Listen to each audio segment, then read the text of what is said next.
সেই সময়কার অবস্থা ছিল অত্যন্ত কষ্টের। মা ফাতিমা রাদিয়াল্লাহু আনহার ঘরে সামান্য পরিমাণেও খাবার ছিল না। ছোট্ট হাসান ও হুসাইন রাদিয়াল্লাহু আনহু মায়ের আঁচল ধরে কাঁদতে লাগলো, মা আমাদের খাবার দাও, আমরা খুব ক্ষুধার্ত। অন্যদিকে একই সময়ে কুলসুমের ঘরে আনন্দ উৎসবের আয়োজন চলছিল। সেখানে বিপুল পরিমাণ খাবার সাজানো হয়েছিল।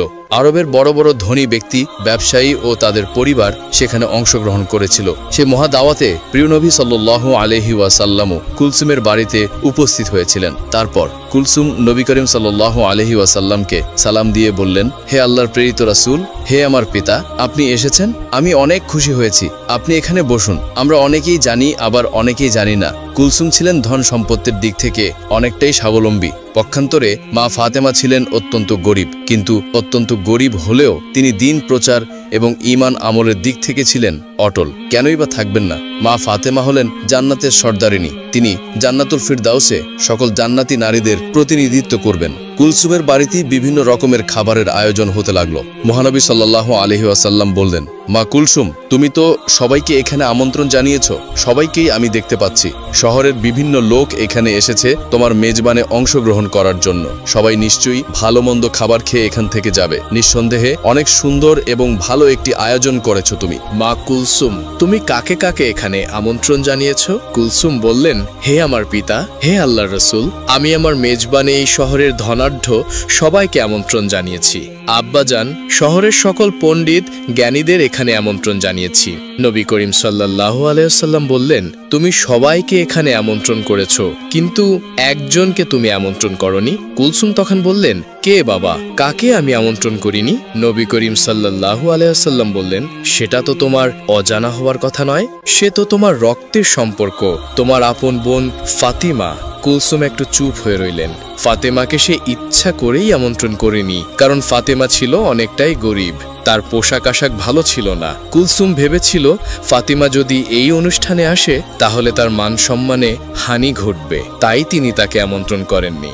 এদিকে কুলসুম যখন অনেক বড় মেজবানের আয়োজন করলো, ভালো ভালো কোরমা পোলাওয়ের আয়োজন করলো, মা ফাতেমারই আপন বোন কুলসুম শহরের সবাইকে আমন্ত্রণ করে খাওয়াচ্ছেন, তখন পক্ষান্তরে একবেলা খেতেও পারছিল না মা ফাতেমা এবং তার দুই সন্তান হাসান এবং হোসেন ক্ষুধার জ্বালায় কাতরাচ্ছিল এবং তারা বলছিল, মা, আমাদের খুবই ক্ষুধা লেগেছে, আমরা আর ক্ষুধার জ্বালা সহ্য করতে পারছি না, তুমি আমাদেরকে কিছু খাবার দাও। মা ফাতেমার চোখ থেকে অজস্র ধারায় পানি ঝরছিল এবং তিনি আল্লাহর কাছে বলছিলেন, হে আল্লাহ, আমার ঘরে তো কোনো খাবার নেই, কোনো দিরহামও নেই, এই মাসুম বাচ্চার মুখে আমি কি তুলে দিব? এখন আমি না হয় ক্ষুধার জ্বালা সহ্য করতে পারছি, কিন্তু এই মাসুম বাচ্চা দুটো ক্ষুধার জ্বালা সহ্য করতে পারছে না। মা ফাতেমার কান্নায় আল্লাহর আরশ কেঁপে উঠল। হায় আল্লাহ, আপন বোনের বাসায় কোনো খাবার নেই, হাসান হোসেন একবেলা ক্ষুধার জ্বালায় কাতরাচ্ছে। তখনই মা ফাতেমার আপন বোন কুলসুমের বাড়িতে ভালো ভালো রান্না করা হচ্ছে, ভালো ভালো খাবারের আয়োজন করা হচ্ছে। মেজবানে অনেক মানুষ এসেছে, অনেক মানুষই দাওয়াত পেয়েছে, কিন্তু গরিব বলে মা ফাতেমাকেই দাওয়াত দিল না তার আপন বোন কুলসুম। নবী করিম সাল্লাল্লাহু আলাইহি ওয়াসাল্লাম কুলসুমকে বললেন, সে তোমার আপন বোন, এখানে সবাই যেহেতু এসেছে তারও আসার প্রয়োজন ছিল, তোমার তাকে আমন্ত্রণ করা উচিত ছিল। কুলসুম মহানবী সাল্লাল্লাহু আলাইহি ওয়াসাল্লামকে খাবার খেতে বসার জন্য অনুরোধ করলেন এবং সে এড়িয়ে গিয়ে অন্যদিকে চলে গেলেন। সবাই খাবার খেতে বসে গেল এবং খাবার চুলা থেকে উঠাতে লাগলো। কুলসুম সবকিছু তদারকি করতে লাগলেন। নবী করিম সাল্লাল্লাহু আলাইহি ওয়াসাল্লাম দুঃখ ভারাক্রান্ত মন নিয়ে দাঁড়িয়ে রইলেন। সে কি করে সেখান থেকে খাবার গ্রহণ করবেন? তার সবথেকে আদরের মেয়ে মা ফাতেমা সেখানে আসেনি, তার কলিজার টুকরা নাতি হাসান হোসেন ক্ষুধার জ্বালায় কাতরাচ্ছিল। হায় আল্লাহ, এই নিদারুণ অসহায়ত্ব দেখে নবী করিম সাল্লাল্লাহু আলাইহি ওয়াসাল্লামের মনেও অনেকটাই কষ্ট লাগলো। তারপর মা ফাতেমার কাছে যখন হাসান হোসেন ক্ষুধার জ্বালায় চিৎকার করছিল, মা ফাতেমা কোনো উপায় না পেয়ে শুধু চুলাতে গরম পানি ফোটাতে লাগলেন এবং হাসান হোসেনকে বললেন, এই তো বাবা, একটু পরেই খাবার হয়ে যাবে, তোমরা যাও পাহাড়ের কাছে গিয়ে খেলা করো, আমি রান্না হলেই তোমাদেরকে ডাকবো। আসলে চুলায় তো কোনো খাবারই ছিল না, শুধুই গরম পানি দিয়ে ফোটাচ্ছিলেন মা ফাতেমা, কারণ ছেলেদের তো কিছু একটা বোঝাতে হবে। তার ঘরে যে কোনো খাবার নেই, সে শুধুই এই অবস্থা দেখছিলেন এবং তার চোখ থেকে অজস্র ধারায় পানি ঝরছিল। পক্ষান্তরে তার আপন বোনের বাসায় অনেক ধরনের খাবারের আয়োজন হতে লাগলো। তারপর সবাইকে খাবারের জন্য যখন কুলসুম খাবারের পাত্রের কাছে গেলেন, তিনি সেই ঘটনা দেখে অবাক হয়ে রইলেন। কারণ তিনি যখন খাবারের পাত্রের কাছে গিয়ে খাবারের ঢাকনা একে একে ওপরে তুললেন, তিনি দেখলেন সকল খাবারই রান্না করা ভালো ভালো খাবার, পোলাও, কোরমা, মাংস সবকিছু পাথর হয়ে গিয়েছে। তিনি বললেন, হাই আল্লাহ, এ কি করে সম্ভব? এ কি করে হলো? একটু আগেই তো সকল খাবার রান্না করা হয়েছিল। খাবার রেখে আমি আমার পিতার সাথে কথা বলছিলাম, এখন সকল খাবার কিভাবে পাথর হয়ে গেল? কার অভিশাপে এমন হলো? শহরের বিভিন্ন মানুষ এখানে এসেছে, সবাই অপেক্ষা করছে। আমি যদি এখন খাবার না দিতে পারি, আমার মান সম্মান কিছুই থাকবে না। এই কথা ভাবতে ভাবতে কুলসুম দৌড়ে মহানবী সাল্লাল্লাহু আলাইহি ওয়াসাল্লামের কাছে গেলেন। তিনি তার পিতাকে বললেন, হে আমার পিতা, আমি এখন কি করব? আমার অনেক বড় বিপদ হয়ে গেছে। এমন কেন হলো? আমি কিছুই ভেবে পাচ্ছি না। মহানবী হযরত মুহাম্মদ সাল্লাল্লাহু আলাইহি ওয়াসাল্লাম তার মেয়ে কুলসুমকে বললেন, কেন মা, কি হয়েছে? তোমাকে এত হতাশাগ্রস্ত লাগছে কেন? আমাকে খুলে বলো। কুলসুম বললেন, আমি যে খাবারের আয়োজন করেছিলাম, যে খাবার বাবুর্চিরা রান্না করেছিল, সকল খাবারই প্রায় হয়ে গিয়েছিল। আমি যখন আপনার সাথে কথা বলে সবাইকে খাবার দেওয়ার জন্য, তদারকি করার জন্য খাবারের কাছে গেলাম এবং গিয়ে খাবারের পাত্র একে একে উঠাতে লাগলাম, আমি দেখলাম সকল খাবারই কয়লায় পরিণত হয়ে গিয়েছে। এখন আমি কি খাওয়াবো? এই আমন্ত্রিত অতিথিদের আমি তাদের কি দিব? এত বড় মেজবানে শহরের ধনী ব্যক্তিরা, জ্ঞানী ব্যক্তিরা উপস্থিত হয়েছে। আমি যদি এখন তাদের সামনে খাবার দিতে না পারি, তাহলে আমার মান সম্মান কিছুই থাকবে না। আপনি আমাকে সাহায্য করুন, আমি এখন কি করতে পারি? নবী করিম সাল্লাল্লাহু আলাইহি ওয়াসাল্লাম সবকিছুই বুঝতে পারলেন। তিনি বললেন, মা কুলসুম, তুমি অনেক বড় ভুল করে ফেলেছো, যে ভুলে আল্লাহর আরশ কেঁপে গিয়েছে। আল্লাহ অনেকটাই তোমার উপর নারাজ হয়েছেন, আর তিনি এজন্যই নারাজ হয়েছেন তুমি তোমার আপন বোন ফাতেমাকে গরিব বলে এই মেজবানে আমন্ত্রণ করনি। সে দিন আনে দিন খায়, তার মাসুম বাচ্চা হাসান ও হোসেন ভালো মন্দ খাবার তো দূরের কথা, দুবেলা পেট ভরে খেতেও পারে না। অথচ আপন বোনের ছেলেদের তুমি তোমার মেজবানে আমন্ত্রণ করনি। শহরের সকল মানুষকে তুমি আমন্ত্রণ করেছো, আর সে গরিব বলে, তার পোশাক আশাক ভালো নয় বলে তুমি তাকে আমন্ত্রণ করনি। সে মনে অনেকটাই কষ্ট পেয়েছে, তার মাসুম বাচ্চারা ক্ষুধার জ্বালায় কাতরাচ্ছে। এই ঘটনা আল্লাহর আরশে পৌঁছে গিয়েছে। আল্লাহ তোমার উপর নারাজ হয়েছেন, তাই তোমার সকল খাবারই সে কয়লায় পরিণত করে দিয়েছেন। এরপর কুলসুম বললেন, হায় আল্লাহ, আমি তো এতটা ভাবিনি। হে আল্লাহর নবী, আপনি কিছু একটা করুন, এর সমাধান দিন। নবী করিম সাল্লাল্লাহু আলাইহি ওয়াসাল্লাম বললেন, এর উপায় একমাত্র মা ফাতেমার কাছেই আছে। তিনিই পারেন সকল সমস্যার সমাধান করতে। নিশ্চয়ই তার ইচ্ছায় আল্লাহ রাব্বুল আলামিন এই সমস্যার সমাধান করে দিতে পারেন। তখন কুলসুম দৌড়াতে দৌড়াতে মা ফাতেমার বাড়িতে পৌঁছে গেলেন। সেখানে গিয়ে তিনি মা ফাতেমাকে ডাক দিলেন। মা ফাতেমা বাড়ি থেকে বের হয়ে আসলেন এবং বললেন, হে আমার বোন, তোমাকে এতটা হতাশাগ্রস্ত দেখাচ্ছে কেন? এই অসময়ে আমার বাড়িতে কেন? আজ তো তোমার বাড়িতে অনেক বড় খাবারের আয়োজন, অনেক বড় মেজবানের আয়োজন করেছো তুমি। কুলসুম কান্না করে বললেন, হে আমার বোন, আমাকে তুমি ক্ষমা করে দাও। আমার মেজবানে আমি সবাইকে আমন্ত্রণ করেছি, তোমাকে আমি আমন্ত্রণ করিনি। আমি অনেক বড় ভুল করে ফেলেছি। মা ফাতেমা বললেন, না না, ঠিক আছে, আমি নিতান্তই গরিব মানুষ। শহরের ধনী মানুষেরা তোমার আমন্ত্রণে এসেছে, আমি ওখানে গেলে তোমার মান সম্মানের হানি হতে পারে, এটা আমি বুঝতে পেরেছি। তোমার উপর আমার কোনোই রাগ নেই। তখন কুলসুম বললেন, এখন এসব কথা বলার সময় নয়। তুমি আমাকে ক্ষমা করে দিও, তোমাকে আমি আমন্ত্রণ করিনি। বিদায়। মহান আল্লাহ রব্বুল আলামিন আমার উপর নারাজ হয়েছেন। আমি যখনই সবাইকে খাবার দিতে যাব, তখন দেখি আমার সকল খাবারই কয়লায় পরিণত হয়ে গিয়েছে। তুমি এখনই সেখানে চলো। আমার পিতা নবী করিম সাল্লাল্লাহু আলাইহি ওয়াসাল্লামও সেখানে রয়েছেন। হে আমার বোন, তুমি যদি ওখানে উপস্থিত না হও, তাহলে ওই সমস্যার সমাধান হবে না এবং আমি শহরের কাউকেই খাবার দিতে পারবো না। তারা সবাই উপস্থিত হয়েছে, তাদের কাউকেই খাবার দিতে না পারলে তোমার আপন বোন কুলসুমের মান সম্মান কিছুই থাকবে না।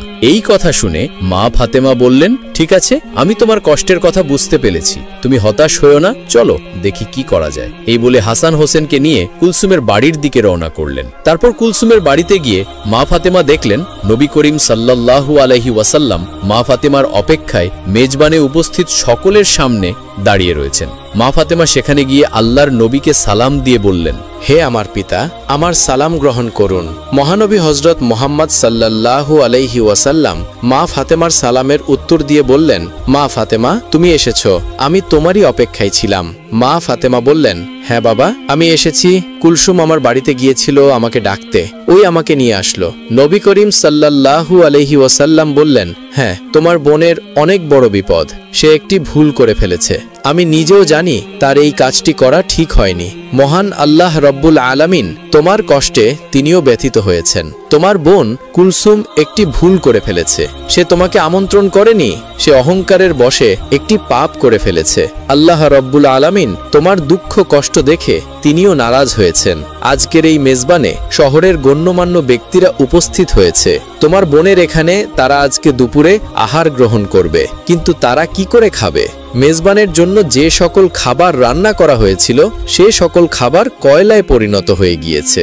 এই কথা শুনে মা ফাতেমা অবাক হয়ে বললেন, আমি তো আমার বোনকে কখনোই অভিশাপ দিইনি, এমনটি কেন হলো? মহানবী হজরত মুহাম্মদ সাল্লাল্লাহু আলাইহি ওয়াসাল্লাম বললেন, মা ফাতেমা, তুমি অভিশাপ দাওনি, অভিশাপের প্রয়োজন পড়েনি, কিন্তু হাসান হোসেনের ক্ষুধার যন্ত্রণা মা হিসেবে তোমার আহাজারি আল্লাহ রব্বুল আলামিনের আরশকেও কাঁপিয়ে দিয়েছে। তাই এই মেজবানে যে সকল খাবার রান্না করা হয়েছিল তার হুকুমে সকল খাবারই কয়লা হয়ে গিয়েছে। এখন তোমার বোন অনেকটাই চিন্তায় পড়ে গেছে যে এত সব আমন্ত্রিত অতিথিদের যদি সে খাবার দিতে না পারে তাহলে তার মান সম্মান কিছুই থাকবে না। মা ফাতেমা বললেন, হে আল্লাহর প্রেরিত রাসূল, হে আমার পিতা, আমার এখন কি করণীয় রয়েছে?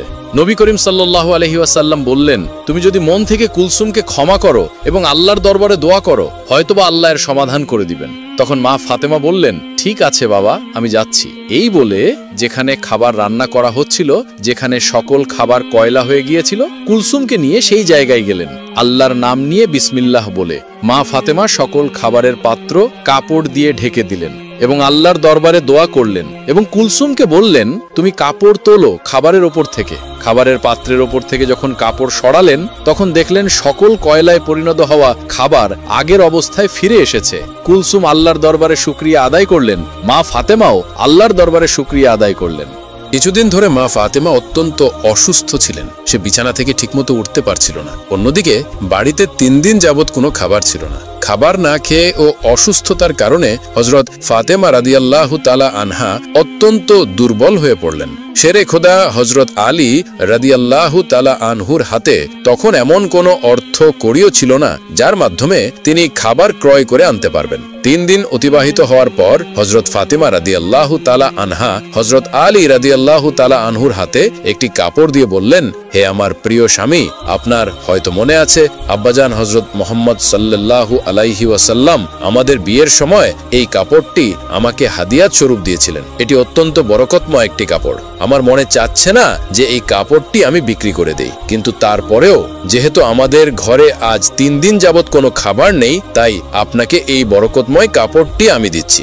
আপনি এটিকে বাজারে বিক্রি করে এর মূল্য দিয়ে কিছু খাবার খরিদ করে নিয়ে আসুন। হযরত আলী রাদিয়াল্লাহু তাআলা আনহু ফাতিমা রাদিয়াল্লাহু তাআলা আনহার কাছ থেকে সেই কাপড়টি নিয়ে বাজারের দিকে রওনা করলেন। তিনি কাপড়টি নিয়ে বাজারের দিকে পৌঁছালেন এবং সেটিকে বিক্রি করার জন্য অনেক ক্রেতাকে দেখালেন। কিন্তু কাপড়টি অত্যন্ত পুরনো হওয়ায় সেটি ক্রয় করার জন্য কোনো ক্রেতাই আগ্রহ দেখাচ্ছিল না। এ কারণে হযরত আলী রাদিয়াল্লাহু তাআলা আনহু একেবারেই নিরাশ হয়ে পড়লেন।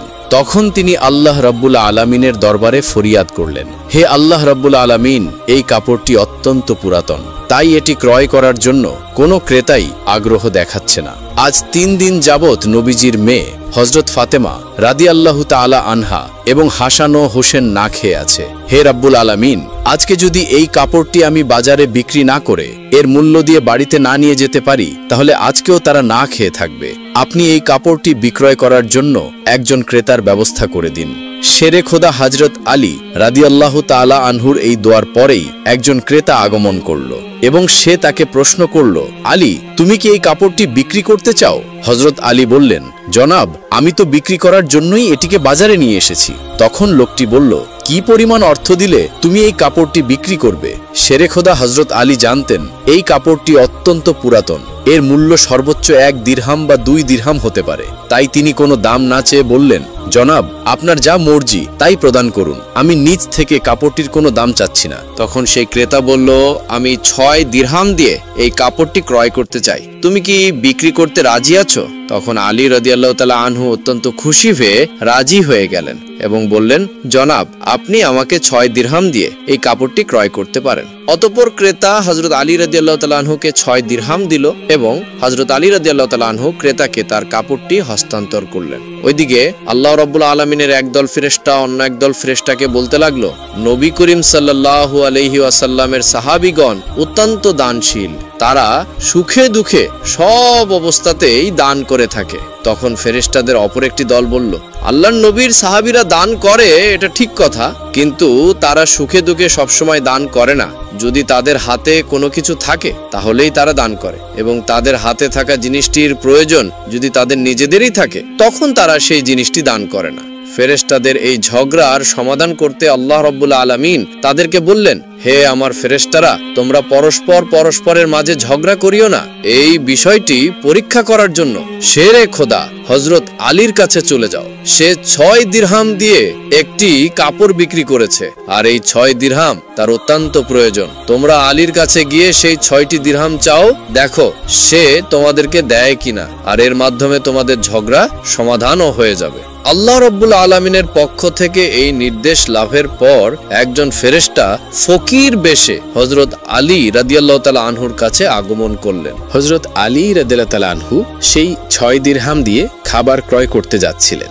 ইতিমধ্যে সেই ফকির বেশধারী ফেরেশতা তাকে বললেন, হে আল্লাহর বান্দা, আজ কয়েকদিন যাবত আমি না খেয়ে আছি। দীর্ঘদিন যাবত না খেয়ে থাকার কারণে আমার শরীরে সামান্যতম নড়াচড়া করার শক্তি নেই। আমি আল্লাহর ওয়াস্তে তোমার কাছে কিছু ফরিয়াদ করছি, যদি তোমার নিকট কোনো অর্থ কড়ি থাকে দয়া করে আমাকে সেগুলো দান করো, যাতে সেই অর্থ দিয়ে আমি খাবার ক্রয় করে খেতে পারি এবং আমার ক্ষুধার জ্বালা নিবারণ করতে পারি। ফকিরের মুখে এসব কথা শুনে হযরত আলী রাদিয়াল্লাহু তাআলা আনহু ভাবতে লাগলেন, হে আল্লাহ, আজ 3 দিন যাবত আমার স্ত্রী ও সন্তান না খেয়ে আছে। 3 দিন পরে আমার স্ত্রী ফাতেমা আমাকে একটি কাপড় বিক্রি করতে দিলেন। কথা ছিল সে কাপড় বিক্রি করে তার অর্থ দিয়ে আমি তাদের জন্য খাবার ক্রয় করে নিয়ে যাব, কিন্তু আল্লাহর এক অসহায় বান্দা আমার কাছে ভিক্ষা প্রার্থনা করছেন। এখন আমি কি করব? আমি আমার স্ত্রী ও সন্তানদের জন্য খাবার ক্রয় করে নিয়ে যাব, নাকি এই ভিক্ষুককে অর্থগুলি দান করে দেব? সর্বশেষে তিনি সিদ্ধান্ত নিলেন যে ভিক্ষুককে এই অর্থগুলি দান করে দেবেন। অতঃপর তিনি মনে মনে ভাবতে লাগলেন, আল্লাহই আমার উত্তম অভিভাবক, এই ভিক্ষুককে আমি এই 6 দিরহাম দান করে দিই। তখন তিনি সেই 6 দিরহাম ভিক্ষুককে দান করে দিলেন। এরপর তিনি অত্যন্ত চিন্তিত ও পেরেশান মনে সামনে চলতে লাগলেন। ইতিমধ্যে দেখা গেল এক ব্যক্তি হযরত আলী রাদিয়াল্লাহু তাআলা আনহুর কাছে একটি লাল ঘোড়া নিয়ে আসলো এবং সে তাকে বলল, হে হযরত আলী রাদিয়াল্লাহু তাআলা আনহু, আপনি কি আমার কাছ থেকে এই লাল ঘোড়াটি ক্রয় করতে চাচ্ছেন? হযরত আলী বললেন, জনাব, আমি কিভাবে আপনার কাছ থেকে এই ঘোড়াটি ক্রয় করব? আমার হাতে কোনো অর্থকড়িও নেই। তখন সেই ব্যক্তি বলল, হে আলী, আমি বাকিতে আপনার কাছে এই ঘোড়াটি বিক্রি করব। আপনি এই ঘোড়াটি নিয়ে ব্যবসা করুন, তারপর ব্যবসায় লাভ হলে আমার মূল্য আমাকে দিয়ে দিবেন। হযরত আলী রাদিয়াল্লাহু তাআলা আনহু তখন ভাবলেন, যেহেতু আমার কাছে বাকিতে এই ঘোড়াটি বিক্রি করতে চাচ্ছেন, তাহলে তা নিতে আমার সমস্যা কোথায়? অতঃপর হযরত আলী রাদিয়াল্লাহু তাআলা আনহু বললেন, আপনি কত দিরহামের বিনিময়ে এই ঘোড়াটি বিক্রি করবেন? সে ব্যক্তি বলল, আমি 100 দিরহামের বিনিময়ে এই ঘোড়াটি আপনার কাছে বিক্রি করলাম। হযরত আলী রাদিয়াল্লাহু তাআলা আনহু 100 দিরহামের বিনিময়ে সেই ঘোড়াটি তার কাছ থেকে ক্রয় করলেন। এরপর ঘোড়াটি বিক্রি করার জন্য বাজারে নিয়ে গেলেন। হযরত আলী রাদিয়াল্লাহু তাআলা আনহু যখন সেই ঘোড়াটি বিক্রি করার জন্য বাজারে নিয়ে এলেন, তখন এক ব্যক্তি এসে তাকে জিজ্ঞাসা করলেন, হে আলী, আপনি কি এই ঘোড়াটি বিক্রি করতে চান? তখন আলী রাদিয়াল্লাহু তাআলা আনহু বললেন, ভাই, আমি তো এটি বিক্রি করার জন্যই বাজারে নিয়ে এসেছি।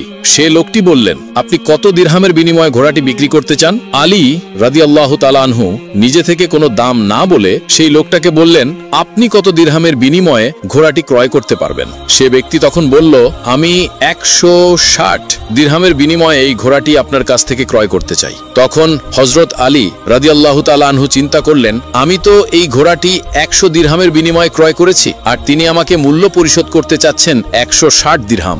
অতএব এখানে আমার 60 দিরহাম লাভ হবে। তখন হযরত আলী রাদিয়াল্লাহু তাআলা আনহু বললেন, ভাই, আমি আপনার কাছে 160 দিরহামের বিনিময়ে ঘোড়াটি বিক্রি করে দিলাম। সে ব্যক্তি হযরত আলী রাদিয়াল্লাহু তাআলা আনহুর কাছে 160 দিরহাম দিয়ে সেই ঘোড়াটি ক্রয় করলেন। হযরত আলী রাদিয়াল্লাহু তাআলা আনহু তখন যার কাছ থেকে ঘোড়াটি ক্রয় করেছিলেন তাকে 100 দিরহাম পরিশোধ করার পরেও তার কাছে রয়ে গেল 60 দিরহাম। তিনি 6 দিরহাম আল্লাহর রাস্তায় দান করেছিলেন। আল্লাহ রব্বুল আলামিন তার বিনিময়ে তাকে 10 গুণ বৃদ্ধি করে 60 দিরহাম দিয়ে দিলেন। অতঃপর 60 দিরহামের বিনিময়ে হযরত আলী রাদিয়াল্লাহু তাআলা আনহু বিপুল সংখ্যক খাবার ক্রয় করে বাড়ির দিকে রওনা হলেন। যখন তিনি বিপুল সংখ্যক খাবার নিয়ে বাড়িতে আসলেন, তখন হযরত ফাতেমা রাদিয়াল্লাহু তাআলা আনহা তাকে বললেন, হে আলী, আমি তোমাকে যে কাপড়টি বিক্রি করতে বলেছিলাম সেই কাপড়ের মূল্য দিয়ে তো এত পরিমাণে খাবার ক্রয় করা সম্ভব নয়, তাহলে তুমি এই পরিমাণ খাবার ক্রয় করার জন্য অর্থ কোথায় পেলে? তুমি আমাকে আগে এই কথা বলো, তারপর তুমি আমার বাড়িতে প্রবেশ করতে পারবে। হযরত আলী রাদিয়াল্লাহু তাআলা আনহু বললেন, ফাতেমা, আগে আমি বাড়িতে প্রবেশ করি, তারপর না হয় আমি তোমাকে প্রকৃত ঘটনাটি খুলে বলবো। তখন হযরত ফাতেমা তাকে বললেন, আগে আপনি প্রকৃত ঘটনাটি খুলে বলুন, তারপর আপনি বাড়িতে প্রবেশ করতে পারবেন। হযরত আলী রাদিয়াল্লাহু তাআলা আনহু বললেন, ফাতেমা, তুমি তো ভালো করেই জানো যে তোমার স্বামী হযরত আলী কোনোদিনই অবৈধভাবে উপার্জন করবে না। আমি যে পন্থায় অর্থ উপার্জন করেছি তা সম্পূর্ণ বৈধ একটি পন্থা, অতএব এ ব্যাপারে তোমার সন্দেহ করার কোনো কারণ নেই। কিন্তু হযরত ফাতেমা হযরত আলী রাদিয়াল্লাহু তাআলা আনহুর এই কথাগুলো তেমন একটা বুঝতে চাইলেন না। হযরত আলী এবং হযরত ফাতেমা রাদিয়াল্লাহু তাআলা আনহার মাঝে এই ঘটনা ঘটার কিছুদিন পরে হুজুরে আকরাম সাল্লাল্লাহু আলাইহি ওয়াসাল্লাম ফাতেমাকে ডেকে তার দরবারে নিয়ে গেলেন। তারপর তিনি তাকে বললেন, হে ফাতেমা, শোনো, তুমি কিছুদিন আগে তোমার স্বামীকে একটি কাপড় বিক্রি করার জন্য দিয়েছিলে। হযরত আলী সেই কাপড় বিক্রি করে তোমার জন্য অনেক খাবার ক্রয় করে নিয়ে এসেছিল, কিন্তু তুমি সন্দেহ করেছিলে যে আলী এগুলো বৈধ পথে উপার্জন করেছে কিনা। এজন্য তুমি তোমার স্বামীকে ঘরে প্রবেশ করতে দাওনি এবং তাকে বিভিন্ন প্রশ্ন করার মাধ্যমে তার মনে কষ্ট দিয়েছিলে, অথচ তুমি জানতে তোমার স্বামী আলী অবৈধ পথে কোনোদিনও উপার্জন করতে পারে না। হে ফাতেমা, তুমি যখন আলীকে সেই কাপড়টি বিক্রি করার জন্য দিয়েছিলে, হযরত আলী তার জন্য ক্রেতা খুঁজে পাচ্ছিল না। তখন আল্লাহ রাব্বুল আলামিন তার ফেরেশতা হযরত মিকাইলকে তার কাপড় ক্রয় করার জন্য পাঠিয়েছিলেন। আল্লাহর ফেরেশতা মিকাইল 6 দিরহামের বিনিময়ে আলীর কাছ থেকে সেই কাপড়টি ক্রয় করেছিল। এরপর আল্লাহর আরেকজন ফেরেশতা এসে আলীর কাছ থেকে সেই 6 দিরহাম ভিক্ষা প্রার্থনা করে। আলী সেই 6 দিরহাম আল্লাহর রাস্তায় তাকে দান করে দেয়। অতঃপর আলী চিন্তিত অবস্থায় বাড়ি ফিরে আসছিল। এমন সময় হযরত জিবরাইল আলাইহিস সালাম তার কাছে একটি লাল ঘোড়া 100 দিরহামের বিনিময়ে বাকিতে বিক্রি করে। আলী সেই ঘোড়াটিকে নিয়ে বাজারে যায় এবং হযরত ইসরাফিল আলাইহিস সালাম তাকে 160 দিরহামের বিনিময়ে তার কাছ থেকে সেই ঘোড়াটি ক্রয় করে। আল্লাহ রাব্বুল আলামিন আলীকে 6 দিরহাম দানের বিনিময়ে 10 গুণ বৃদ্ধি করে 60 দিরহাম প্রদান করেন এবং সেই অর্থগুলি দিয়ে আলী প্রচুর পরিমাণে খাবার ক্রয় করে তোমার জন্য নিয়ে গিয়েছিল। হে ফাতেমা, শুনে রাখো, যে কাপড়টি হযরত আলী বিক্রি করেছিল, আল্লাহ রাব্বুল আলামিন সেই কাপড়টি জান্নাতে সংরক্ষণ করে রেখেছেন এবং যে ঘোড়াটি দিয়ে আলী ব্যবসা করেছিল সেই ঘোড়াটিকেও আল্লাহ রাব্বুল আলামিন জান্নাতে সংরক্ষণ করে রেখেছেন। কাল কিয়ামতের দিন যখন তুমি জান্নাতে প্রবেশ করবে, তখন তুমি সেই ঘোড়ার উপরে থাকবে এবং সেই কাপড়টি হবে ঘোড়ার লাগাম, আর সেই লাগামটা ধরে থাকবে উক্ত কাঠুরিয়ার স্ত্রী। লাগামটি ধরে থাকার কারণে সে তোমার আগেই জান্নাতে প্রবেশ করবে এবং তুমি তারপরে জান্নাতে প্রবেশ করবে। কাঠুরিয়ার স্ত্রীর অতুলনীয় স্বামী ভক্তিই হলো তার এই মর্যাদা প্রাপ্তির একমাত্র কারণ।